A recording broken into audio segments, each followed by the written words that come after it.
उधार कब लौटाओगे। किसी गांव में एक सेठ रहा करता था।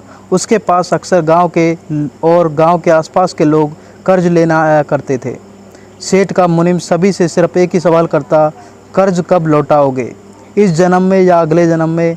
जो लोग समझदार होते वह समझ जाते और जो चालाक होते वह ये बोलते कि अगले जन्म में चुकाएंगे।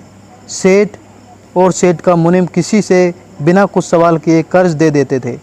एक दिन एक चोर ने सोचा, सेठ सभी को कर्ज देता है, चलो आज मैं भी कर्ज लेने के बहाने सेठ की तिजोरी देख कर आता हूँ। और वह सेठ जी के मुनीम के पास पहुँच जाता है और सेठ का मुनीम उससे एक सवाल पूछ करता है, इस जन्म में या फिर अगले जन्म में कर्ज चुका दोगे। चोर कहता है, अगले जन्म में। मुनीम उसको पैसे दे देता है।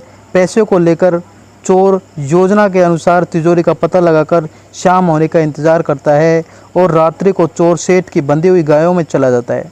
तभी चोर को गायों की भाषा अच्छे से समझ पड़ती है। गाय आपस में बातचीत कर रही थी। तभी चोर ने सोचा, गाय क्या बात कर रही है, और वह गाय के पास गाय की बातें सुनने लगा। एक गाय बोलती है, बहन तुमको यहाँ आए कितने दिन हो गए। तभी दूसरी गाय बोलती है, क्या बताऊँ बहन, मुझे 3 साल हो गए। मैंने सेठ से अगले जन्म में चुकाऊंगी कहकर कर्ज लिया था। जब तक कर्ज पूरा नहीं होता तब तक मैं यहीं रहूँगी, यहाँ से जा ना सकती। नहीं, दूसरी बोलती है, बहन मुझे 3 दिन हो गए और मैंने भी सेठ जी से कर्ज लिया था।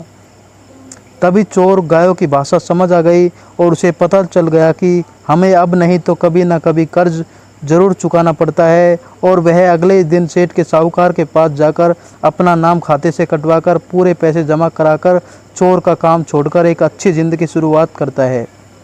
इसलिए मित्रों, कहा जाता है कि कभी ना कभी हमें किसी की उधार ज़रूर चुकानी पड़ती है। किसी के साथ धोखा करके हम बहुत खुश होते हैं, पर हमें इसका कर्ज ज़्यादा मूल्य के साथ चुकाना पड़ता है। धन्यवाद।